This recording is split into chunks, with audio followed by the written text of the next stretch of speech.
it seemed like that the Cambridge Analytica documentary that hit Netflix a few years ago, and I don't even know that if they had tried to expose the sale of data for use in a political environment from the other perspective, if they even would have made a documentary about it. But because it kind of indicted Trump and the conservative groups, they put that documentary out, and I think that kind of opened the door for people understanding that this actually does happen, or not understanding, but believing.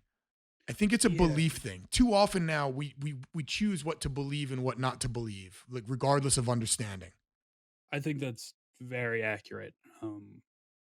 Yeah, it's not about knowing, right? Because even if you just ask somebody, even 5 years ago, 10 years ago, like, are companies collecting all your data? You go, yeah. Are they using that against you? Yeah. And Yeah. then they would sign up for the next app, and nobody would care. Like it wasn't like we all knew, right? Right. Um, it had to hit a point where we saw the ramifications, and those ramifications turned into a belief that that is not good. And it had to hit that emotional tipping point to do something about it. I really like it. Just it had to. There was no other way to stop it. There's no other way to do anything about it. Right? My name is John, and this is Please Allow Me. Before we get started, I want to take a second to shout out our first ever sponsor, Dirt Culture. These guys are a couple of absolute units. They've created a content house and a clothing line inspired by people and moments in the world around us. If you ever wanted to sit on a fine Westminster button sofa sipping 3 fingers of Old Forester while listening to Stevie Nicks on vinyl, well, that's what their art and gear feels like to me. That's a mood with a scent to it. Check the link in the bio. And now, without further ado.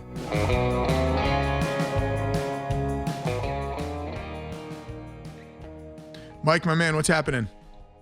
Oh, not too much. Thanks for having me. Thanks for coming on. I appreciate you doing this. Interesting topic we're talking about today, something that's near and dear to my heart because I'm kind of a privacy lunatic a little bit, but at the same time, own a small business and I do a lot of online advertising. So I'm kind of a walking contradiction there. So first thing I want to get out of the way is what exactly is data? What are we talking about when we talk about our personal data? Yeah, well, let's talk about data in general, right? Data is just information collected about something. And when we talk about, we use the words user data, not even personal data, because personal data has this legal connotation that it's like your email address or your physical address or your name, right? Data that's identifiable to you as a person. But what we've learned in the last several years is the data that's most valuable is actually not that data. The data that's most valuable is your behaviors, your clicks, what you watch online, what websites you visit, what you search, what you do, why you do them. All of this information that builds a digital footprint about you.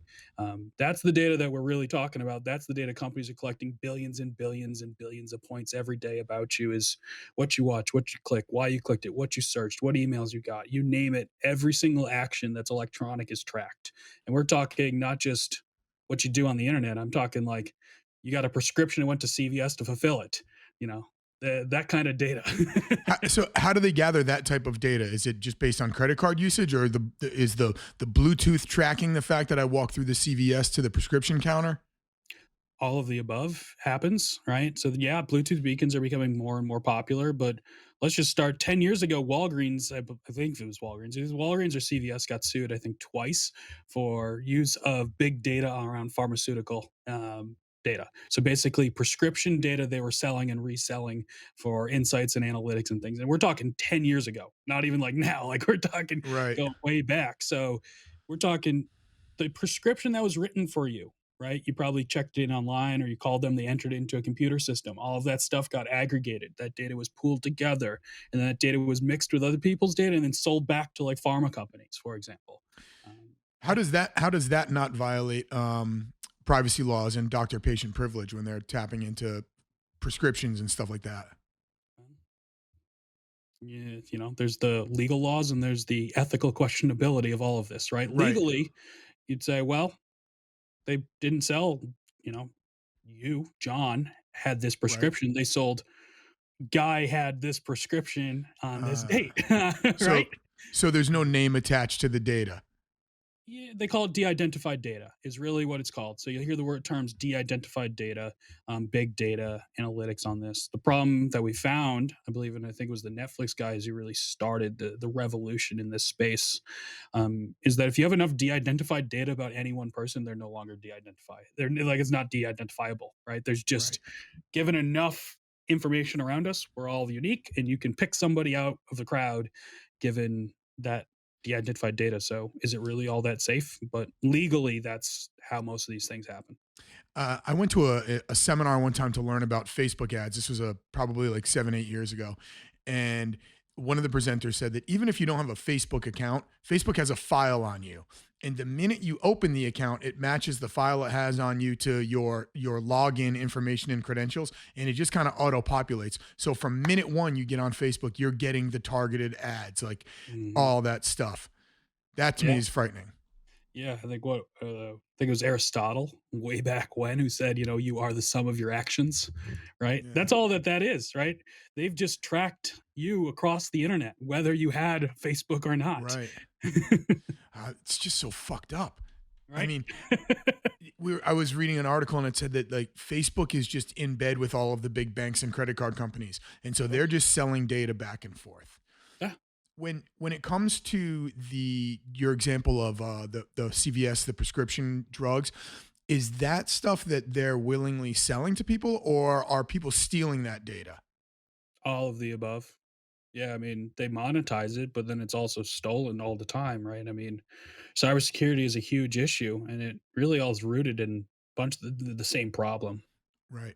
It's a failure by these companies to properly protect an asset because they don't view it as an asset most of the time, right? For most companies, data is considered a cost center, right? Hmm. Because it doesn't have any official value attached to it.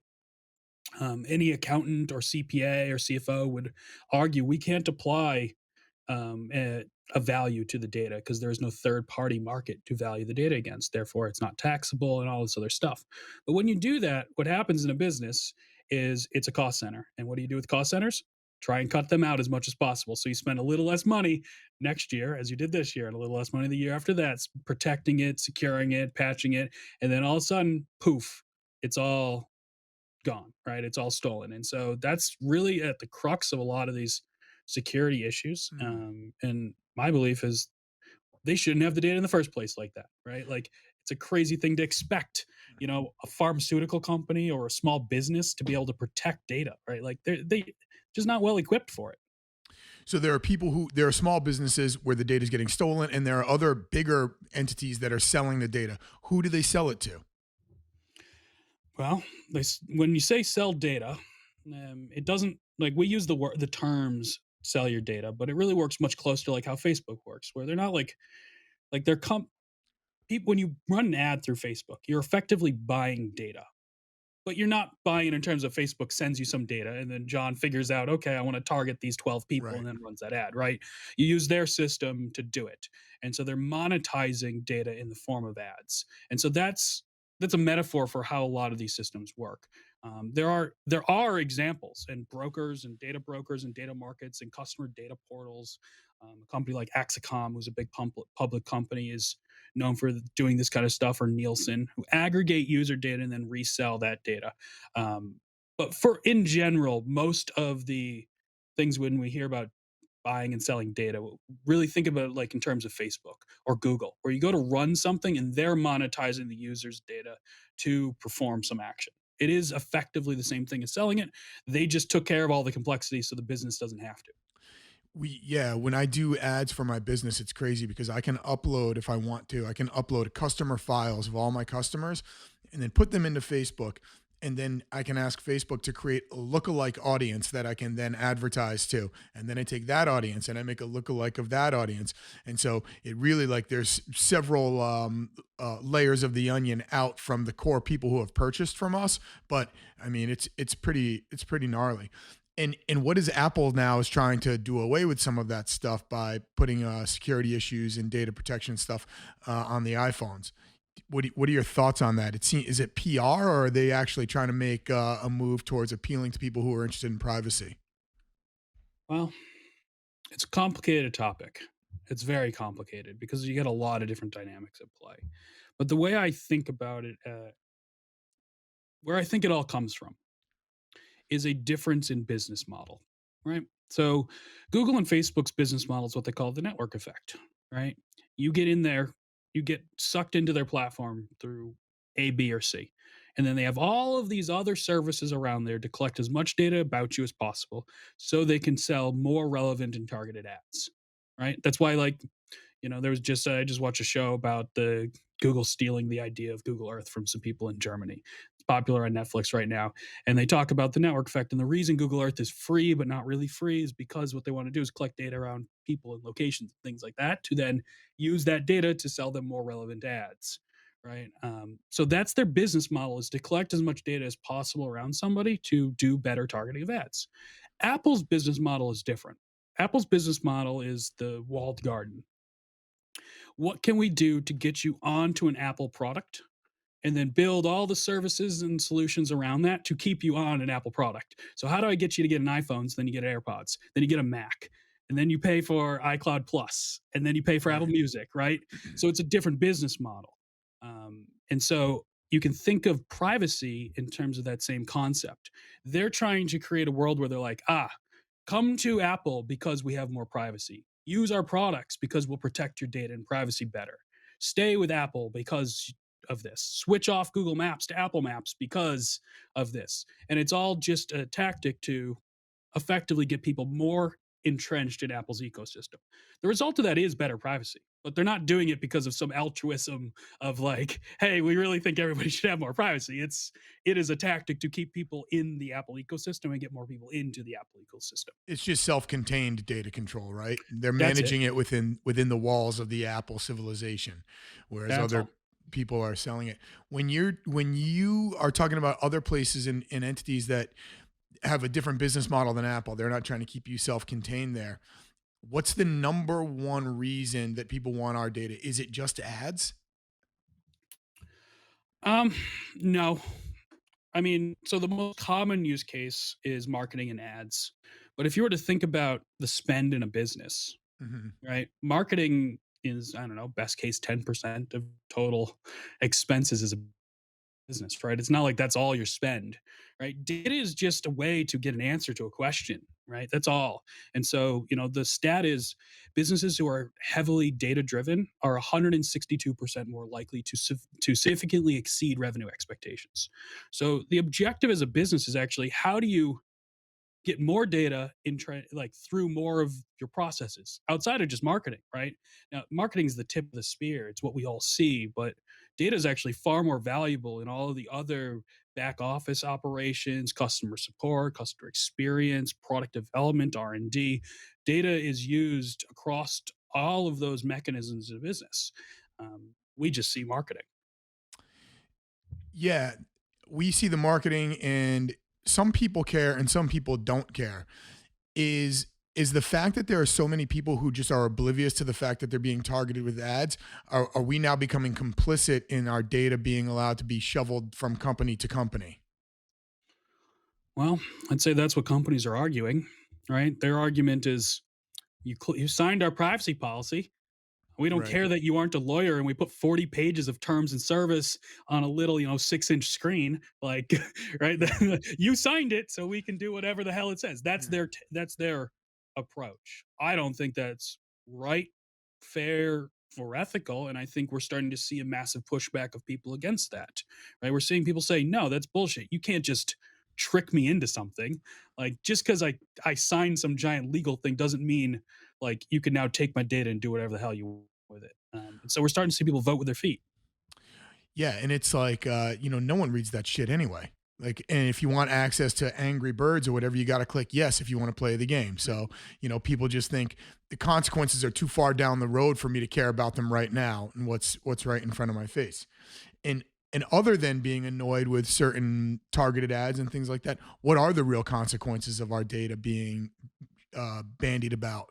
Well, the stat that always creeps me out is you can buy someone's social security number for $4 on the dark web. So Yep. that's not great, right? Like that's a No. result of this really shitty system we've built, right? Where we've basically tricked people into giving up their data, in which case the result is that it's been undervalued. And because it's been undervalued, it's been leaked. And all of a sudden, once you follow that trail of events, you end up with you can just get someone's identity for $4. $4? Like that's it. Yeah. So we're undervaluing it. What is the value of our data? What is an average, like what, how, all of the touch points you need to describe me online without my name, de-identified data, however many Yeah. inputs that is, what's that worth to someone? Tens of thousands of dollars And realistically in a I year. hoped mine would be more for some Some reason. people it's worth probably even more than tens of thousands. I mean, and that's a year, right? So over a lifetime, it's Right. worth millions of dollars, right? So all of your data is worth a lot. I mean, another way to think about it is how many companies would pay $1 for all of your data? I don't know. I bet you I could find 10,000 who would give me $1 for John's data, right? Well, then Yeah. their data is worth $10,000, right? Like, Yeah. it's a matter of it's a one to many, right? There's no one thing in data that's worth a whole lot of money. It's the culmination of lots of different pieces of data across lots of different people at a given moment in time. And the unique thing about data is you can sell the same thing to many companies. It's worth different things to each one of the buyers at a different moment in time, right? The way we think about it is the most valuable data is right now. And any data point is most valuable today. And tomorrow it's worth a little less. And the day after that, it's worth a little less. And you go out a year, it's worth a little less than that, right? And so the value of data has a tail to it in terms of when it was created. So you're constantly creating new data, and that data has some tail to it, in which terms it's valuable. And so build this very complicated system that's worth a lot of money. Why isn't there, and I realize it's probably because it's a relatively new industry, why isn't there some sort of a law that protects us? I mean, if you come in my house and you steal my computer, you've taken something that belongs to me, right? That's a tangible physical thing. If I have an idea and I patent it and you take that, you're stealing my intellectual property. Yeah. Why isn't our own data, our own personal things, why isn't that somehow protected, or will it be protected in the future? You know, that's the reason I started my company is in this one thing that had been driving me nuts for 10 years. And it's that you buy a car, you get to choose who can drive your car. You can loan your car out, you can rent your car out, you get paid for it. You can sell your car, you get money for it. You can choose where it's parked. You get all these decisions. They're rights of ownership. You own that thing. And legally you own your data, yet somehow we've just given up all these rights. Like we don't know who has our data, we don't know what they're doing with it. When they sell it, we don't get paid for it. We're like, what the hell? Like that that example I don't know is the short answer why we haven't been able to really crystallize that. I think it's because you can't see data. You can't hold it, you Hmm. can't touch it like you can touch a car or a physical good. Yeah. And so the tech companies were ahead of us. And when I say us, I mean the collective we. And they knew the value of data before anybody else. And they knew the value of data before the government. And so they took advantage of that knowledge gap to monetize and create whole new business models exclusively on that system. And people didn't realize until much later. And, good old government is nice and slow. Do you think that people don't care because they don't see the consequences? They only see that, oh, so what? Like I click yes on the box and maybe I'm going to get an ad, for, whatever jeans I was talking to my friend about the other day. And there's not like a real time worst case scenario that people can internalize and therefore can make more informed judgments on what happens to their data. Yeah. I mean, I think that would certainly help if we had something that was more in front. I mean, the reality is what happened was it all just got buried behind the scenes. Nobody talked about it out publicly. People didn't see it. They didn't touch it. They didn't know about it. It was something new. It takes long time before we see the consequences of something so then people's parents can tell their kids to be worried about something, right? So Right. it was early, it was fast, nobody talked about it, and it was purposefully made very confusing, right? With long legal agreements and confusing words and tech jargon, and that's all to benefit the companies themselves, right? If the users don't understand the privacy policy, they're just like, screw it, give me Angry Birds. And so Right. that's in their benefit. So there is Right. no system that incentivizes them to be clear, transparent, concise about what's going on. It's kind of like, it's what people want now rather than what they want more, which is the exact opposite of of, you And know, the reality is nobody really knew what the consequences were going to be when we started down this path, right? When the internet yeah, came around, no one was like, people weren't sitting around thinking, really got to tell my kids to be worried about what's going on with their data. Like it took us 10, 15, 20 years to get to that point. right, right. And so how did you arrive at getting involved in starting Tiki? Well, I've been in the data space for about a decade. So I've been doing this a long time. I've been on all sides of the equation, been worried about it personally. I've been building these systems for 7 or 8 years. Prior to this, I'd been building systems for massive companies, Fortune 500 companies, in terms of what do you do when you have billions of data points? How do you turn that into positive customer interactions? Right. So I've been building this technology behind the scenes for a lot of these players for a long time. And the problem when you're building a B2C product is it's nothing really matters unless you can get people to care about it. Hmm. It's kind of that simple. You can build really cool tech. You can have great marketing. You can have cool story. You can have powerful people involved. Um, the only thing that really matters when you're building something for a person is if those people care about it.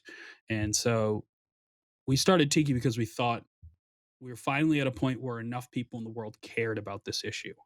Um, you couldn't, if you tried to do this 5 years ago, it never would have worked, right? There just wasn't enough mainstream understanding and awareness of the problem where, if I tried to even get on a podcast 5 years ago to talk about this, I don't think anybody would have had me as a Yeah, guest, right? Like, yeah. what are this crazy guys talking about people selling like pharmaceutical data?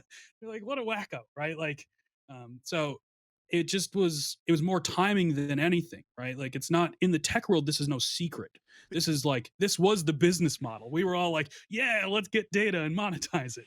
Is it understanding or is it belief? I feel like sometimes like, and maybe the two go hand in hand, but I feel like, I've kind of been a little bit of a lunatic my whole life about privacy. I get that from my dad.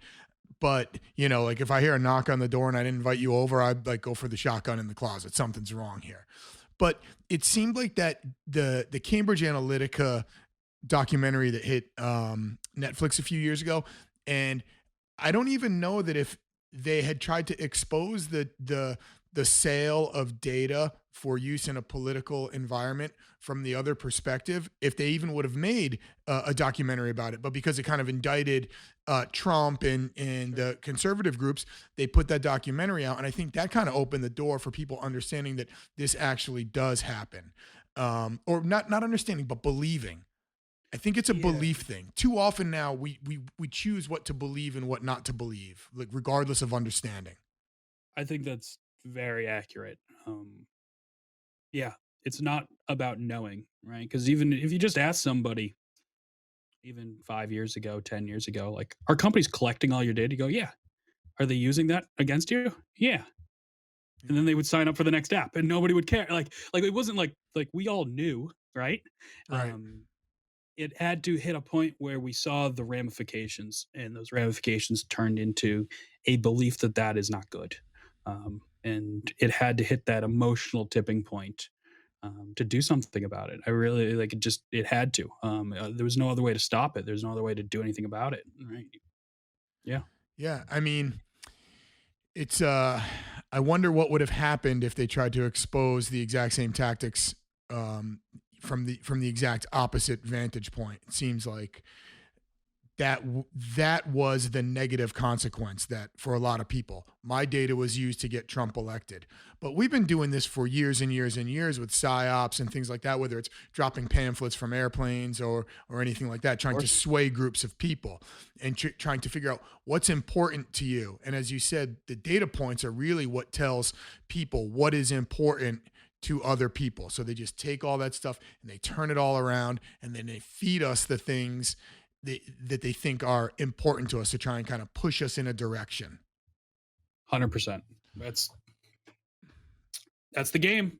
That's it, right? Yeah, yeah, He who wields the data wields the power, right? That's it, right? If you have the data, you can steer people to the outcome you want. That's all that's happening. so if it's mine, as we talked about before, if you want to borrow my car, you've got to give me something in return for that. If Right. you want me to help you with my intellect and like my input on something, that's consulting. You've got to pay me for that. Why can I not charge people from my own data? It's mine. Yeah, And right, the car is tangible, but intellectual property is not tangible. right. We just need a system that allows you to do it. It's not that you're not allowed to now, right? We now have laws that legally give you ownership over your data.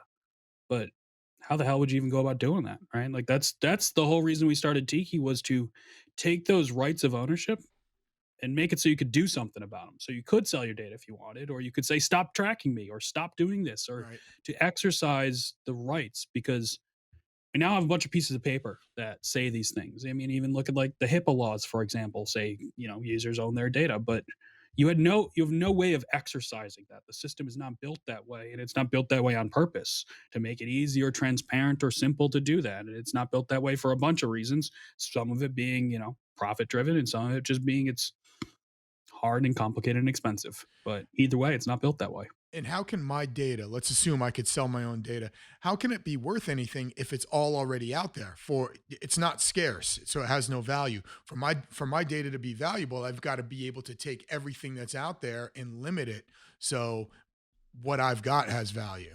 That's a big Yeah. problem. So you got a couple different factors at play, right? So yes, start by limiting the things that are out there. And we make that easy. You can just swipe left on cards in our app to turn off who's got your data and how they're using it. And so you can start to wrangle in who's got your data, as well as you're constantly generating new data. So you can also just wrangle in the data that you're generating that's new, right? Because all you have to do is wait 1 year and your data from today is not worth very much anymore, right? Mhm. So all the new data is worth a lot more than your old data anyways. And so it's new data, it's wrangling your old data that's out there, as well as, honestly, companies suck at dealing with data, and they don't actually want to take on the responsibility. So if you could build a marketplace that allowed companies to have access to anonymous data safely, securely, transparently, the data that they need, right? And when I say data, I mean the insights. You can't show up if you show up to a company and say, here's a terabyte of data. There, most companies in the world are going to go, I don't know what to do with it, right?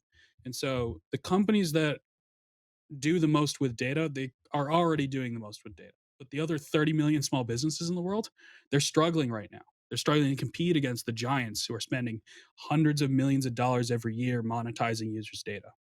So And if so, you, I'm go sorry. ahead. So if you showed up to a company and you said, I've got a terabyte of data, the companies that know how to use it, what are they doing with that terabyte of data? How do they parse it out? How do they build these folders that they can then act upon? How do they make it actionable, the data? A lot of engineers. A funny example somebody once told me in my old business was the guys over at CarMax once employed 50 data scientists to figure out the angle to put a car on a web page to get the most amount of clicks. 50 Jesus. people, 1 year, figured out if it's like 3 degrees off isometric, then their conversion rates increased by like 4% or something like that. Well worth it if you're a giant company like CarMax. That's a lot of money. It was worth it in the long run to hire all those people. But if that's what big companies are doing, they're hiring a lot of engineers to sift through all that data to build a model, to then generate some sort of results. And that's what they do. But it doesn't have to be that way. And so we're really trying to remove all of that mess. By what method? How do you remove it? Well, for starters, we're building a marketplace that organizes data differently. So it's anonymous from the get go. So if you choose that you want to sell data with Tiki, we anonymize your data at the edge on your phone. So before it leaves your pocket, it's anonymous. So it can never be traced back to you. When it does, we actually join that data based on events and things that happened.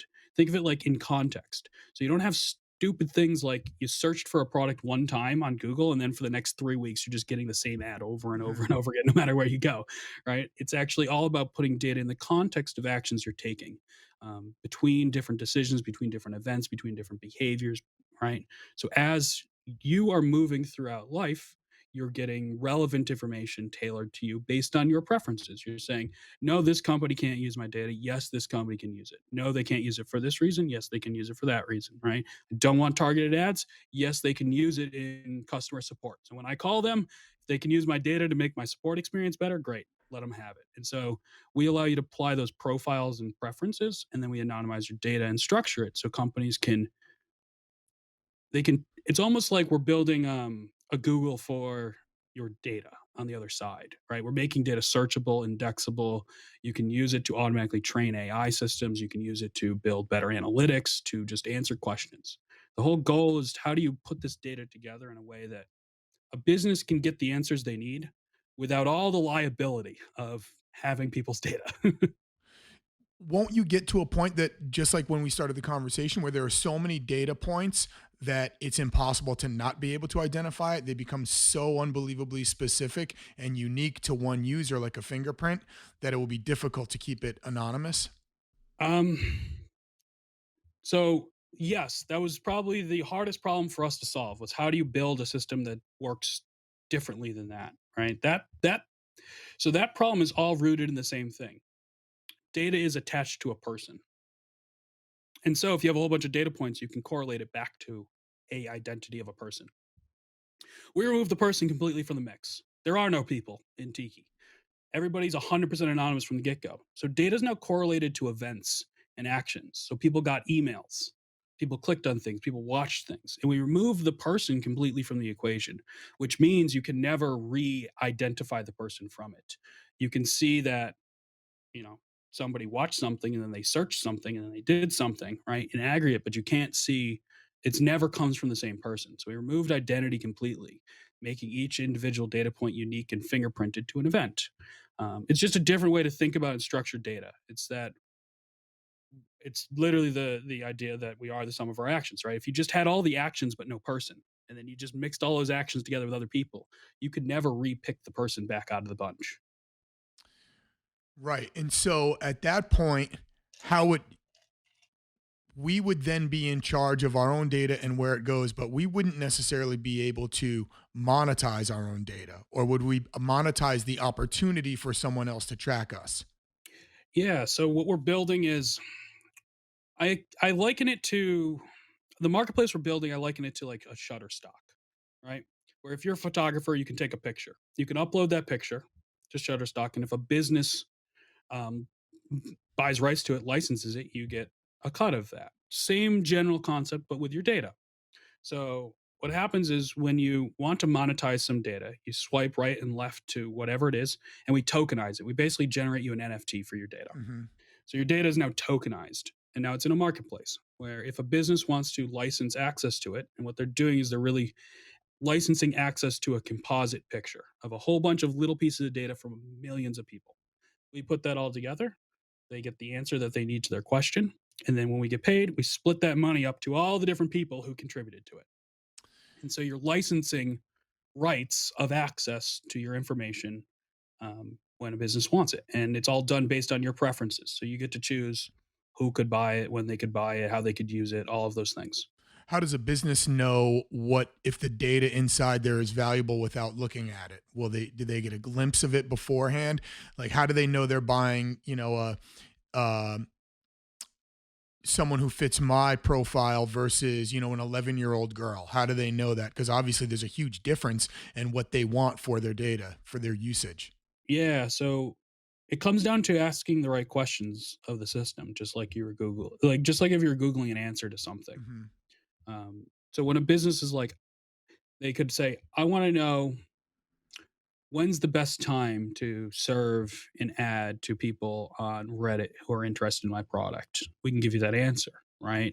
So we give you an answer to a question effectively, as opposed to just give me all of the people who use my product, right? We Hmm. don't like, that's the difference is um, there was an article that got sent around our company recently from an old speech that was given at the Red Sox about sabermetrics, and the example that they use is people keep asking the wrong question. They ask who's the better third baseman, not what are the attributes that make a good third baseman, and then which of the people on my list actually exhibit the best of those attributes, right? And so it's a different way to look at it. You don't need to know who, you just need to know the what, where, when, why, or how to answer the same question. There was a really interesting article I read a bunch of years ago. There was this group, and I want to come back to this because I'm a humongous baseball fan, and I want to comment on that. there was a group of guys and they were in the UK and they wanted to put together the greatest crew team that they could. So they tried all these various ways of putting the best crew guys at various ages and various stages of their careers into the boat to try and get this great team. And they just couldn't do it for whatever reason. It didn't work. So instead of trying to find people with experience, what they did was they found the best physical attributes for someone to row crew. And then they went out and sought people, experience or no, that had those attributes, put them in the boat, and then they were able to teach them how to row, and they crushed it. So it's kind of the same thing there. And I thought that was an awesome thing.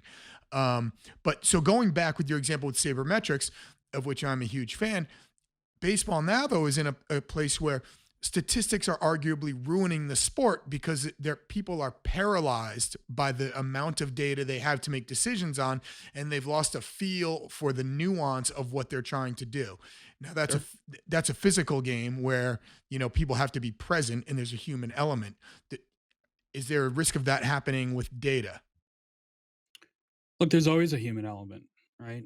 You know, business. The Red Sox are just another company putting a product on the field, just like a company is selling something, right? You can think of their race to the World Series right now, like the race to a successful product launch, right? Right, And you can easily, if you don't know how to, if you don't even know what the right questions are to ask, or you're asking the wrong questions, it's very quick and easy to get paralyzed by data. There we right, go. Um, and so, yeah, it's people often think more data is better. It's not more data. It's the right data. It's the right question and the right answer, right? Data itself isn't an answer. Data can be used for great things or terrible things or nothing at all. It's all about it's just an answer to a question, right? Based on historical proof of something. That's all you're doing, right? right, Is based on something that happened in the past. What is most likely to happen in the future, right? right. What is And the so, expression? The best predictor of future behavior is your past behavior, something to that effect. yeah, and Yeah. and that's all data is. That's literally all it is just a record of what happened in the past with some stupid math put on top of it that gives you an answer to it's probably going to go like this because it went like this 50 other times. So when you're working with your company Tiki and you're trying to create this marketplace, what are the obstacles you're running into? There've got to be some people that are not excited about your new idea of having a data marketplace where I can control my own data. Someone's got to be getting pissed about that because it's going to cost them more money. Yeah, maybe. It might also solve a lot of people's problems. At least that's our belief, right? We're not in this to tear things down. It's to build something that's better, an alternative, right? Right. You know, it always encourages me when I talk to businesses. They're excited to have access to this kind of data, to be able to use it. It solves a big problem for them. Nobody wants to be spending millions of dollars on engineers to do the same problem that 20 other companies are doing. They're all Right. trying to solve the same thing. They're all spending a ton of money on it. They all know the risks and liabilities and expenses of storing and having that data, right? So they're all wishing somebody would come by with another solution. The hardest thing for us is actually making it happen and packaging it up, right? When you go to build something so radically different from a foundational standpoint, right? All of today's technologies are all built on the same principles that the company basically owns the data. Hmm. And they're all built to aggregate data and harvest data, and they're built to have information. And when you want to build a system that's anonymous and starts and ends with users' permission and consent, you kind of have to start from square one with everything. And that makes it very hard and complicated and time consuming to make things because you're rebuilding everything from the ground up in pursuit of this goal. It's not like you can just use some SDKs and whack some stuff together. It can't be like that. And so that it's a grind. It's a grind is probably the way It to put it. is part of the process for you in building a marketplace. Would part of that be educating like consumers and end users to not necessarily opt into everything that they see so that the data is a little bit more scarce and they're just not sharing whatever app they've opted into isn't just sharing it, and then businesses are forced to go to the marketplace? Do you have to educate people on this? Well, sort of. There's a I don't even like the words education because everybody kind of knows this. It's the biggest problem in all of this, and it really all starts with this, is a knowledge gap, or I guess you can call it education, but you're playing a game, an unfair game right now. And that's because the company knows more than you about what they're going to do, what they might do, what they have done, what they could do. Um, they present that information to you in a giant legal piece of paper and 30 privacy switches that have very confusing names and Right. meanings, right? Right. The best thing we can do, and it's why the core experience in our app is one simple thing. It looks like Tinder, and it shows little cards, and those cards explain to you in normal English, like, and I mean, it'd be translated to other countries, but I'm American, Right. so I can Right. only write it in English. I got you. But the in plain simple words, here's what this company is doing with your data. Here's what they say they do with it. Here's what other things have been done with it. The example I often use is you can disable facial recognition software in Facebook. Most people don't know you can do that. If you wanted to go do it, you got to go find it in the settings menu. It's named something kind of confusing. We just pop that up on your phone and say, swipe left to turn this off, swipe right to keep it on. Facebook wants to use this so they can auto tag you in pictures across LinkedIn or across Instagram and Facebook. It's also been used for these 10 other things. It's been used in criminal cases. It's been used in this. It's been used in that. It's been used for retargeting and ever. Here's all the things that we've seen them do with it. Here's how you can turn it off. Here's how you can keep it on. You make a choice. I'm not here to tell you what the right choice is. I'm just here to give you the information so you can make a conscious decision. So you can make an educated decision and feel good about it in seconds, not in minutes of reading technical and legal jargon.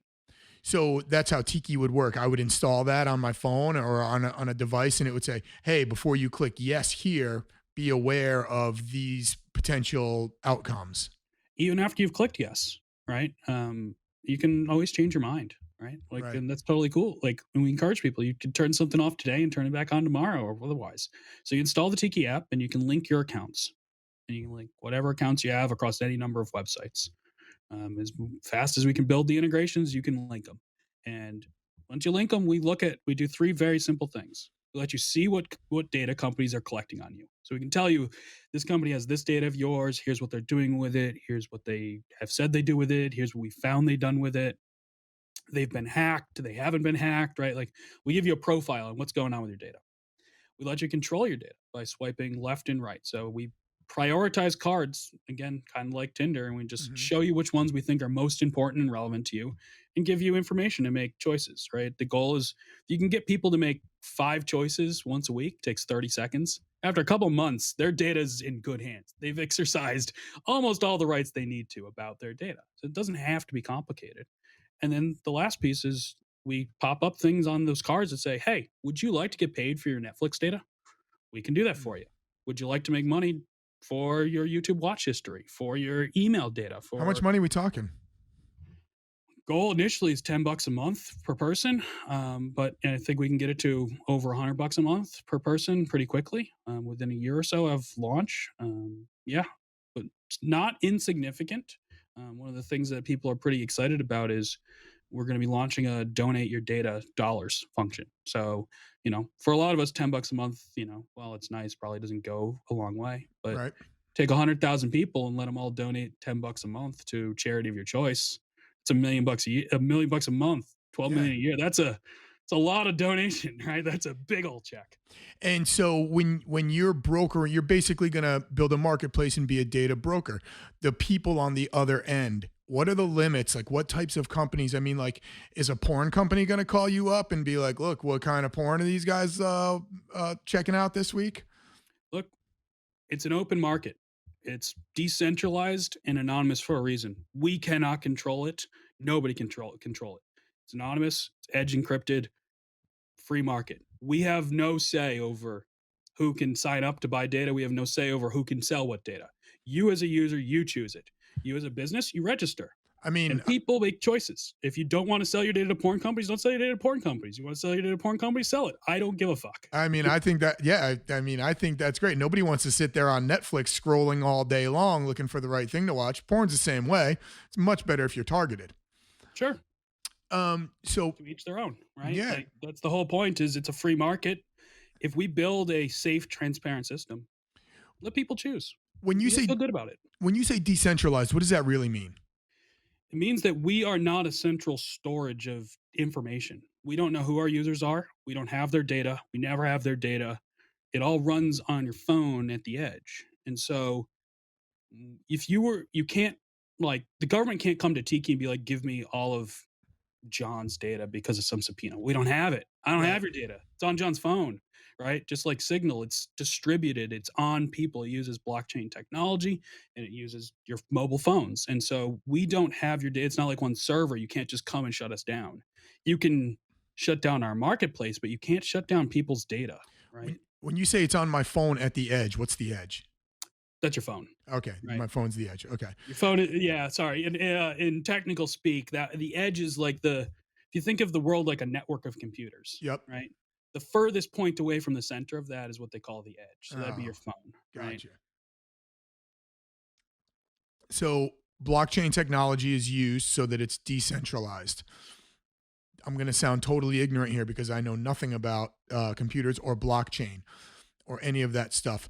Is there like, is Ethereum something that like hosts Tiki, or is that where these things are built? How does that work? Or is it on any blockchain anywhere? Explain that Yeah. to So me. it's on a custom one that we've Okay. made because. So the problem, if we could have done it on Ethereum, we would have. But the problem with Ethereum is you can't put billions of data points every day on Ethereum, and you can't do it at a reasonable price. So we had to solve a problem of super high bandwidth. We're talking, just from some basic test data points from 30,000 early beta testers, we generated tens of millions of data points. And so you couldn't put that on Ethereum. It would cost a fortune. So we had to create our own blockchain, but that's all. It's just a blockchain that we made instead of Ethereum's, and that's to make it so it's affordable, right? It's Right. just a quantity of transactions. Won't that eventually start costing you guys money? Isn't every transaction on a blockchain cost money?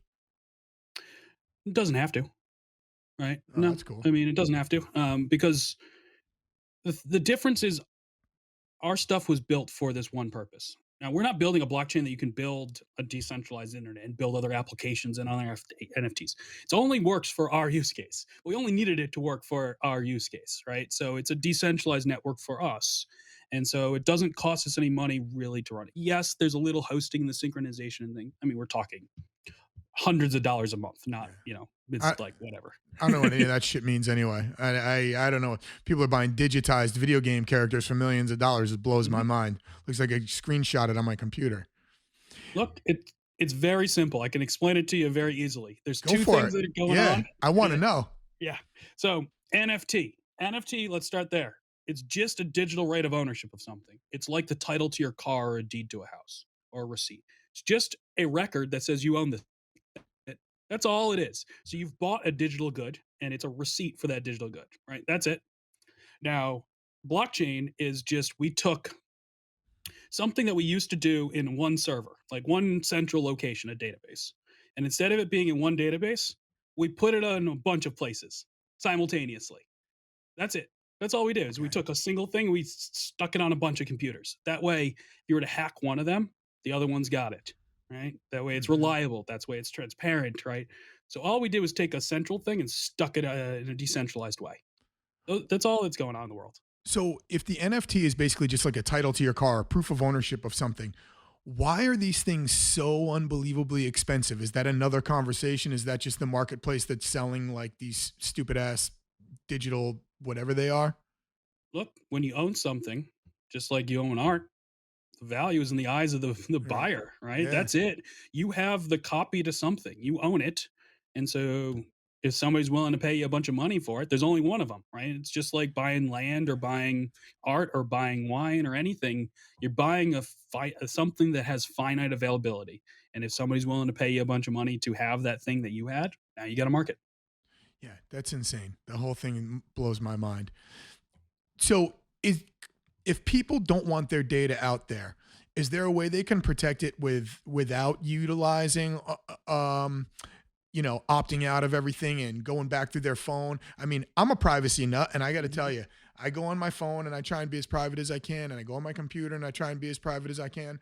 And everything I save on my desktop gets pushed to my laptop and everything's in the cloud and everything else. And I want some pictures over here, but then they get uploaded and then they get put on this device over here. I mean, and I'm pretty thorough with it and I try Yeah. to keep all that in control. And it gets to be too much at one point.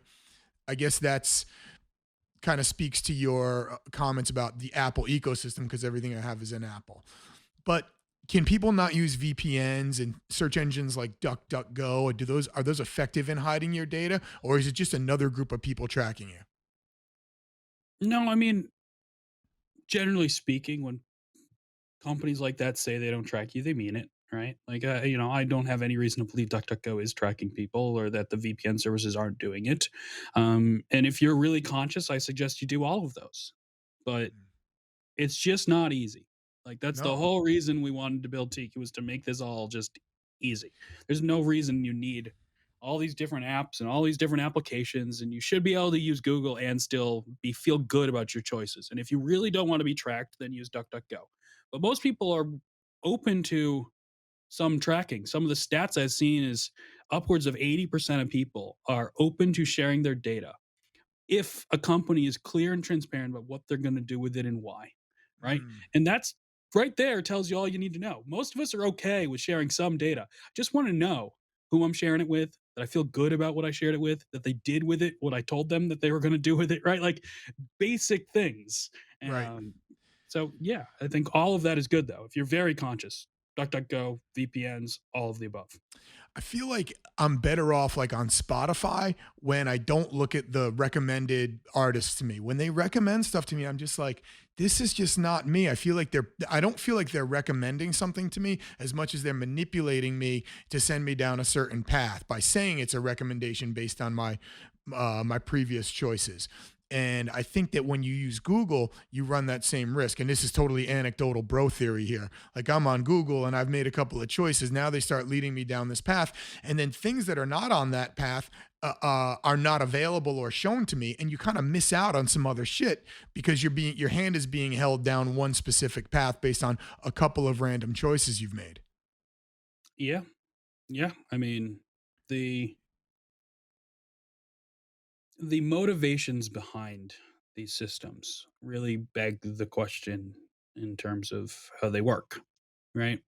The motivation behind even Spotify or Google, like their motivation, like Google isn't motivated to get you the right answer.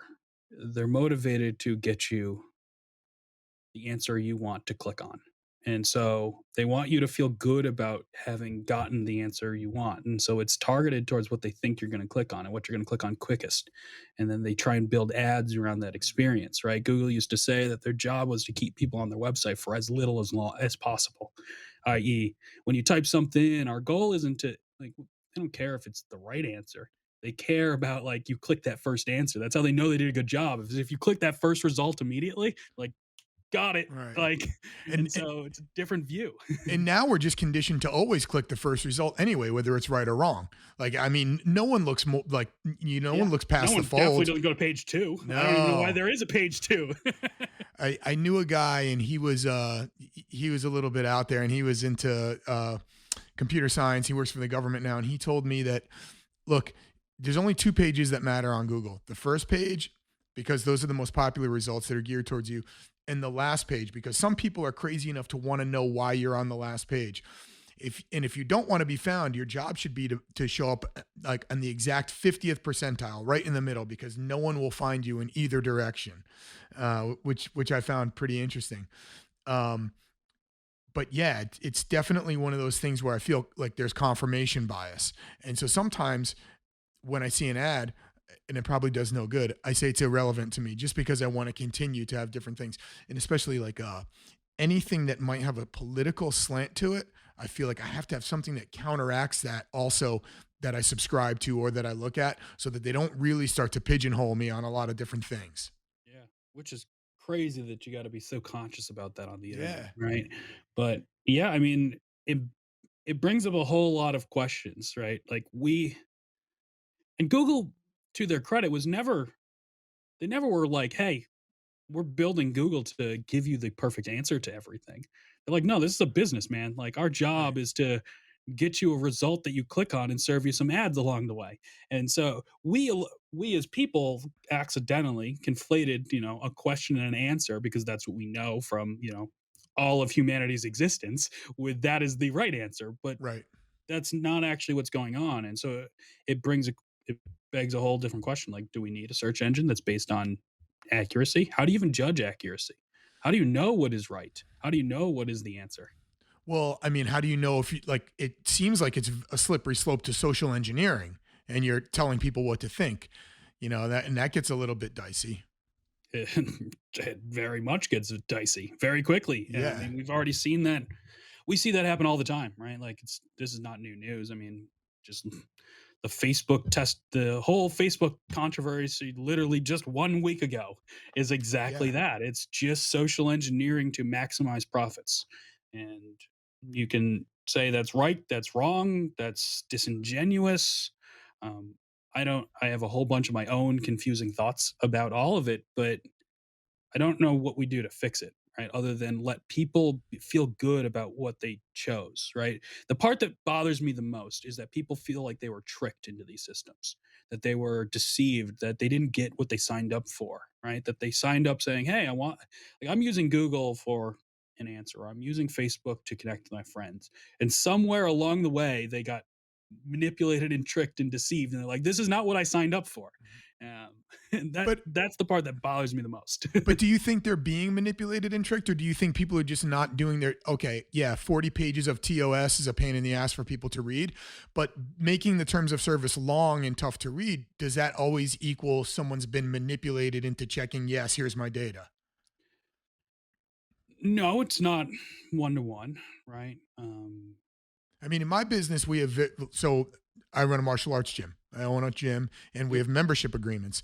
And my membership agreement is incredibly short by nature.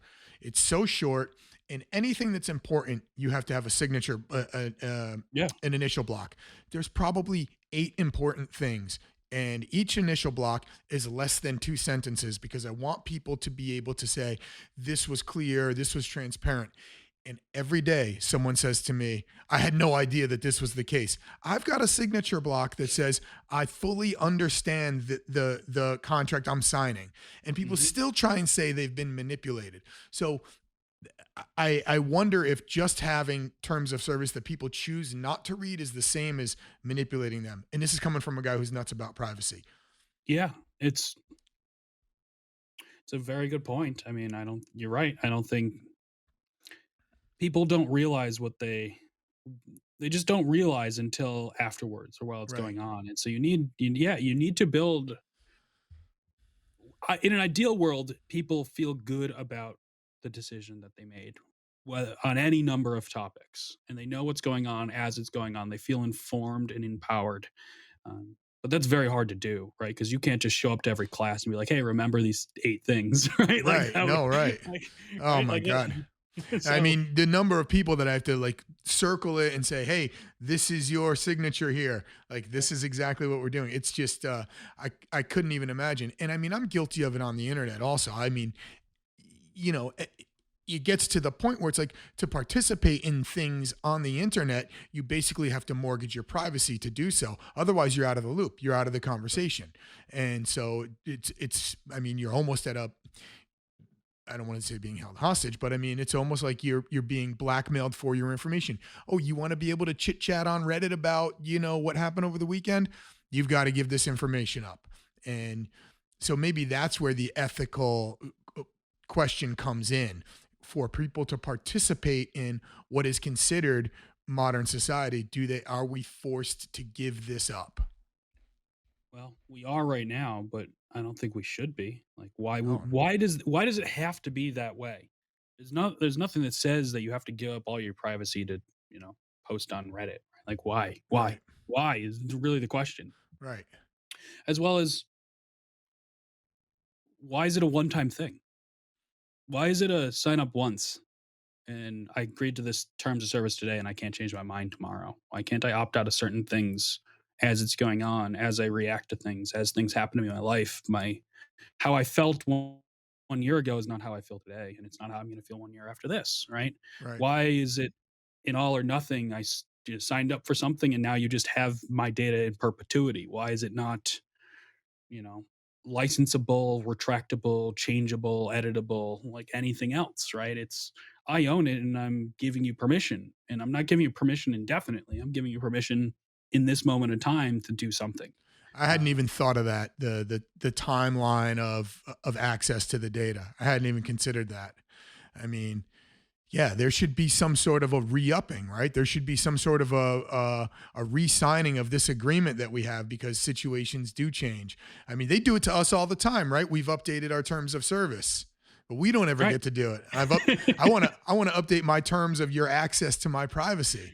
Yeah, Yeah. exactly. I want to change it. I just like, yeah. So it's to companies' credits, it's heading more in that direction. And the more noise people make, the more it heads in that direction. You've already seen this, like probably on your iPhone, where it says this app would like access to your photos. Select which photos it has access to, Right, right, right. which is like I'm giving you limited access to something, not just because when it first started, it was just like app has access to all of your photos, like all of my photos. Well, I Yeah, don't know that I want yeah, Zoom to have access to every photo yeah. I've ever taken in my iCloud. No, certainly not.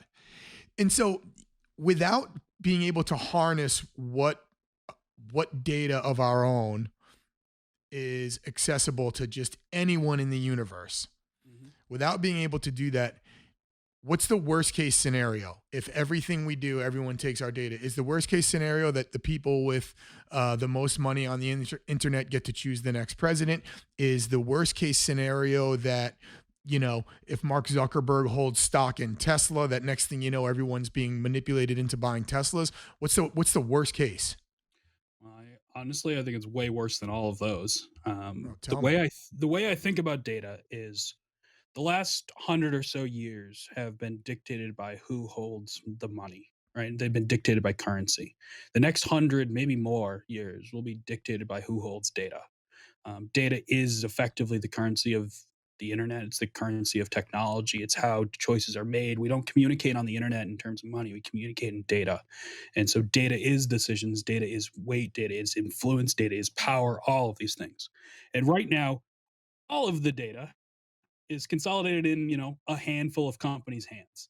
So I don't know about you, but I don't feel great about a world where everything is controlled by Mark Zuckerberg or Jeff Bezos. I don't, and that's not even to say I don't like those guys. It's just I don't feel good in any world where all of the power is consolidated in five people's hands. Right. It should be in other people's hands. It'd be like if all the wealth in the world was in five people's hands. That would not be great, right? Oh, I Really agree with wouldn't. you. And I don't like those guys. I'll say it. But but yeah, so then the answer to this is putting us in the driver's seat of our own data. So Yes. let's say today I want to start. I want to take back my life. I want to take back my data from the internet, and I want Tiki to help me. How does this whole procedure work? Well, go sign up for our app is the best and easiest thing to do. I mean, it's in beta right now. Unfortunately, you're gonna have to sign up for the wait list, and we're trying to get as many people off the wait list as possible. The wait list is very long. I think it's 125,000 people long right now. So it's crazy, just Yeah. overwhelming demand, which is great for us, but I wish Yeah. we could move faster. But it's also So great for society that there's a growing number of people that are, believe and are aware of this and can see the ramifications. yeah, I mean, honestly, that's the best thing anyone can do. I mean, self-servingly, please sign for app. But the best thing you can do is just make noise about it. Just be upset about this problem. The, we have to remember these are companies. They work for you as people, right? We are the customers, right? That old Right. saying, the customer's always right. If you make enough noise, they have to respond. It's how things have already started changing, right? It's how Apple started building this privacy stuff was because enough people made a noise about Google and Android that like, aha, if we do privacy things, we'll get some more people to Yeah. buy iPhones, right? Like, Yeah. so if you just make enough noise about it, we'll actually start to see change. And we're already seeing that happen, right? So make noise. You can sign up for Tiki. Please do. We're doing a crowdfunding campaign to raise money where you can buy actual equity in our company because, again, we didn't want to take money from big tech companies and tech investors because that feels just more of the same, Yeah, and then right? you got to Like, pay them back, and not yeah, just and not just financially. not just financially, right? Like, you take money from the people who created this situation. Are you not just going to be the same? Is a Right. hard question to answer. So Yeah. we're allowing regular people who are not just accredited investors and tech investors to invest in the company. You can do that at startengine.com/tiki. But yeah, I mean, step one is just be aware. Step two, make other people aware of the problem. Use services like DuckDuckGo, use services like Tiki. Feel good about the choices, right? Just understand what's going on with your data. And if you don't feel good about it, make that known, right? Like, we have Twitter, just tweet at that company like, yo, stop doing this. And so I go through the process and I become a Tiki end user here. What differences do I see in my everyday experience on the internet other than potentially making a little bit of money from selling my data to the people I want to have it? Yeah. So the answer is, in the app, it shows these cards, which you can swipe and then you can make choices. And based on your choices, nothing might happen or change to how you interact with these Right. apps. And some things might. So if you turn off facial recognition, our job is to make it so you feel good about your choice. Right. So if you turn off facial recognition tracking, you'll say, I turned it off. And the consequence of that might be Facebook doesn't auto tag you in pictures. And so we want you to know, okay, I turned this off. Here's what's going to happen. They no longer are going to track my face, but I'm also no longer going to get tagging. And if you feel good about that choice, then we feel like we did our job. And that's not to say, again, that's the only time you can do that. If you want to change your mind a year from now, we let you make it so you can do that too, right? It's just about making you feel good so you know what happened to your data. You know what's going on with your data. You're deciding what's happening to it. So that guy who says he feels manipulated by the terms of service of one app or one company, you're going to help to eliminate that. He's not going to feel as manipulated because you've broken it down. You've made it very easy for him to understand. That's really the goal. If you do that, I'm a firm believer, if you do that, the rest of it will start to sort itself out. Because what'll happen is, if millions of people are opting out of these features for companies, they're going to stop offering them. They're going to offer different features, right? They're going to do things in service of people because people are exercising their votes, their rights. They're effectively voting with their feet. And it's not an all or nothing situation like the companies have made it to be. They've positioned it like, all right, you don't want Facebook to track you, get the hell off Instagram. That is not a right, like, that's not a fair choice to somebody, right? And so there should be there's a lot of gray area in the middle there. And that's where we really think is the opportunity. I mean, I hope it works out because it seems like the generations that are coming up, like, they can't live without Instagram and TikTok. I mean, they forget about information. Some of these kids, it looks like they'd sell you their kidneys to be able to stay on there and make fucking stories or whatever else it is they do. It's maddening.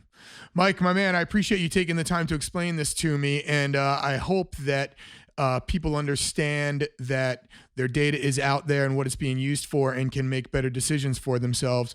And especially me, because I do believe that they're always listening to me. And I don't know what the hell they're going to do with it, but they're doing something with it. I appreciate it. Thank you so much for having me. It's been a pleasure. Anytime. Thanks, Mike.